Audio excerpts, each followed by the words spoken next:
Em primeiro lugar, antes de falar de algumas investigações que tenho desenvolvido, como sabem, o continente europeu é o continente que acolhe o maior número de migrantes e de refugiados. Sim,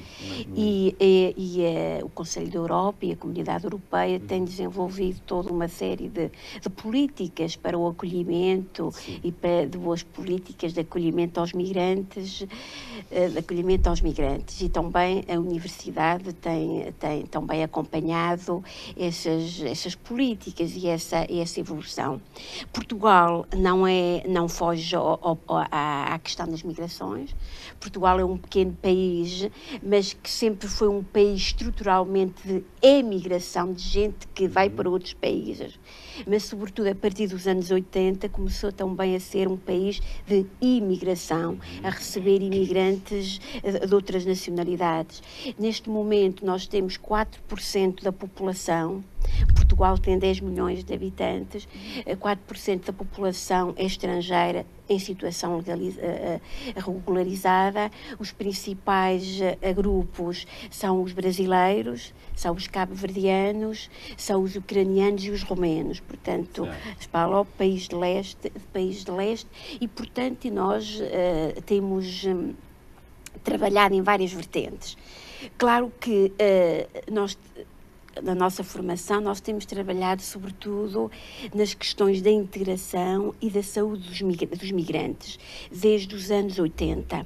Nós começamos desde os anos 80, eu estudei populações migrantes, a saúde de famílias, das crianças, das mães, em Portugal, na França, na Itália e na Roménia, em que eu nos anos 80, tenho vindo dos anos 80, estudei, por exemplo, como é que os problemas de saúde, ou os problemas que encontravam as mães migrantes no acesso aos cuidados de saúde e também nos cuidados às suas crianças.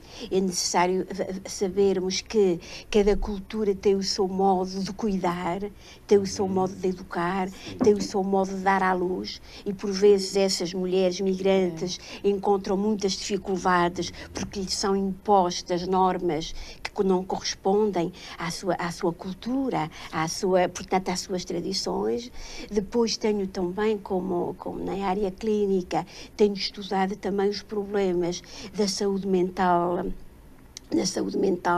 e da saúde também, de alguns problemas depois psicossomáticos e físicos dos migrantes, porque a migração gera, por vezes, a migração é um fato de desenvolvimento, é um fato de criatividade para todos, mas também pode ser um problema de inadaptação, quando a pessoa encontra dificuldades em se adaptar, em conseguir, portanto, encontrar as referências culturais. E, portanto, o estranhamento e a ruptura são inevitáveis. As rupturas, e exige muitas mudanças e muitas readaptações. E, por vezes, nós vemos que as personalidades, as condições de imigração podem levar a alguma inadaptação. Depois tenho estudado também muito, e tenho muitos trabalhos, sobre as dificuldades que os migrantes têm no acesso aos cuidados de saúde. As dificuldades administrativas, linguísticas, com a relação com os profissionais de saúde. Por vezes eles não compreendem certas regras, por vezes os migrantes vêm de países e de culturas onde o sistema de saúde é completamente diferente dos países ocidentalizados. Portanto, eles não compreendem certas mulheres, apesar das políticas de saúde lhes darem proteção, elas não compreendem porquê ser seguidas na gravidez. Porquê? Porque em África, por exemplo, elas nunca foram, portanto, feitos todos os exames da gravidez, elas não compreendem porque é que terão de fazer esses exames. Outras vezes queixam-se também da incompreensão dos profissionais de saúde, que lhes impõem regras rígidas, como, por exemplo, na amamentação ou noutros cuidados às crianças, que elas estão habituadas, por vezes, a amamentar, por exemplo, o bebê à hora que o bebê tem fome. Elas não compreendem como, por exemplo, impor horários para alimentar, aspectos destes.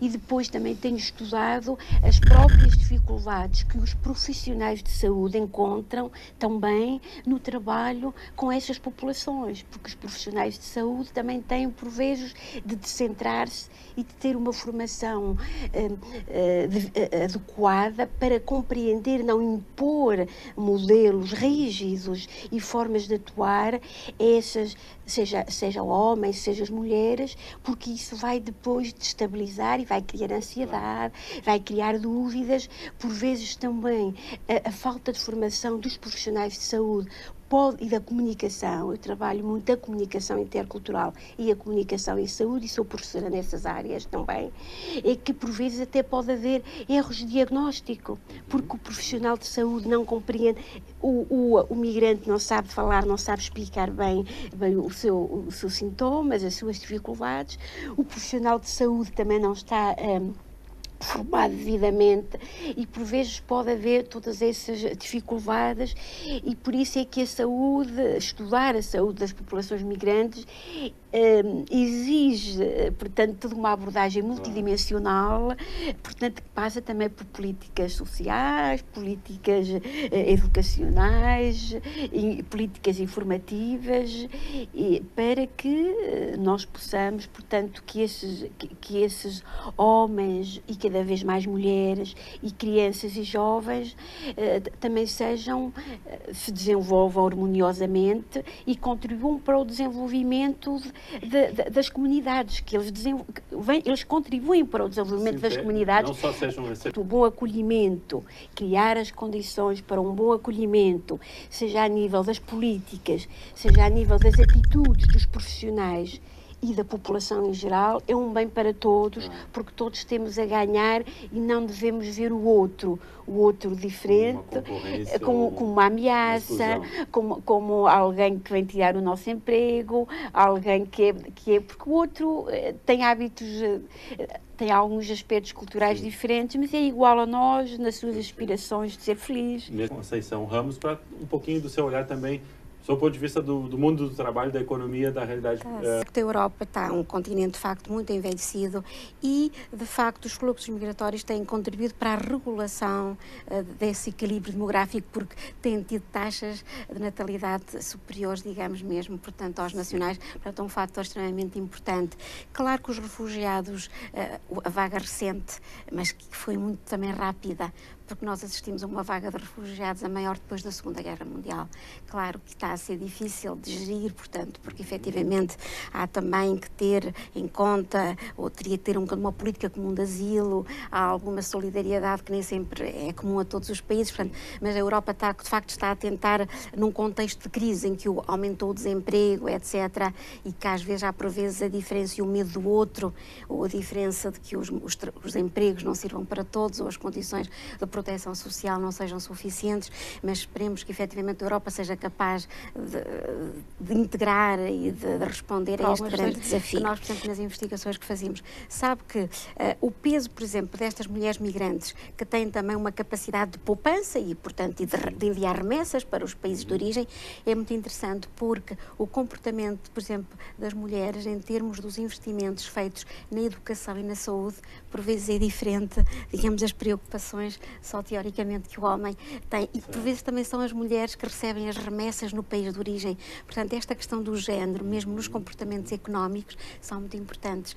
Para além das transferências económicas, repare que os migrantes também transferem o que nós chamamos de transferências invisíveis, porque os tais comportamentos, as mudanças de mentalidade, e que são muito importantes para o desenvolvimento dos países de origem, obviamente para a contribuição que possam dar, portanto, às transformações, às inovações, etc. Estas questões também são muito importantes. Para além de vermos a forte contribuição, como já vimos mesmo no mercado de trabalho, e em certos empregos, seja mais qualificados como menos qualificados, eu insisti na questão mesmo das transferências financeiras Sim. e do investimento. Aliás, a própria ONU chama a atenção que os países e os bancos deviam estar atentos já ao comportamento, precisamente, das mulheres em termos, digamos, de ativos económicos que elas são, quer dizer, portanto, elas não são apenas passivas neste processo, portanto, migratório, e que às vezes não se tem atenção ou se fala só nos migrantes sem diferenciar comportamentos, está a ver, mesmo de género.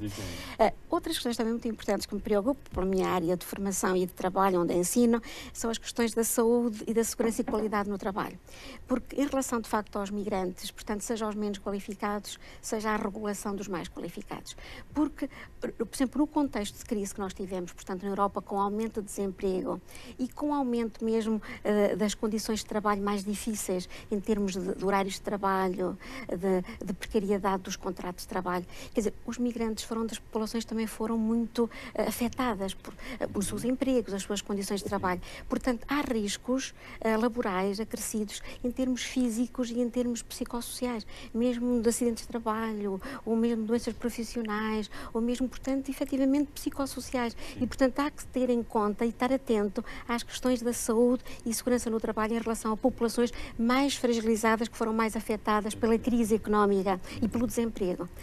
Outra vertente que eu me preocupo e trabalho bastante, porque esta questão é fundamental, e já que o evento também toca na questão da saúde, é a regulação ao nível mundial do pessoal de saúde. Porquê? Porque há uma grande disparidade entre os países de acolhimento desenvolvidos, que, devido ao envelhecimento da sua população, à necessidade de maiores cuidados, devido mesmo ao envelhecimento do pessoal de saúde, etc., estão cada vez mais a importar pessoal qualificado, médicos, enfermeiros e terapeutas dos países menos desenvolvidos, da África, da Ásia, até da América Latina, que em alguns casos até próprio Cuba ou mesmo o Brasil, etc. Quer dizer, isto cria um sistema, portanto, um pouco desregulado. Porquê? Porque precisamente os países de origem destes migrantes ficam eles próprios desprovidos de médicos nas zonas rurais, nas zonas do interior, e pessoal de saúde que custou imenso aos sistemas de proteção social, portanto, desses países. Então, é importantíssimo, sabe? Porque até nos últimos anos a própria Organização Mundial de Saúde começou a pedir para que os países de origem e de acolhimento, ou pelo menos os países que efetivamente recrutam, tivessem alguma preocupação de códigos de ética nesse recrutamento, pelo menos que houvesse alguma circulação, e para que os países de origem não perdessem para sempre esse pessoal efetivamente qualificado, que sai, porque ele pode sair até por um período de tempo, para apanhar uma experiência maior, para obviamente ganhar... que não haja substituição. Essa questão é o que nós até temos desenvolvido bastante. Nós trabalhamos, portanto, um pouco como consultoras para o Conselho da Europa e para a Comissão Europeia e para a Organização para a Cooperação e Desenvolvimento Económico, OCDE, e até fizemos um dos relatórios, era Migrações, Coesão Social e Desenvolvimento. E discutimos muito este conceito de co-desenvolvimento, no sentido da cooperação... Não um ou outro, mas...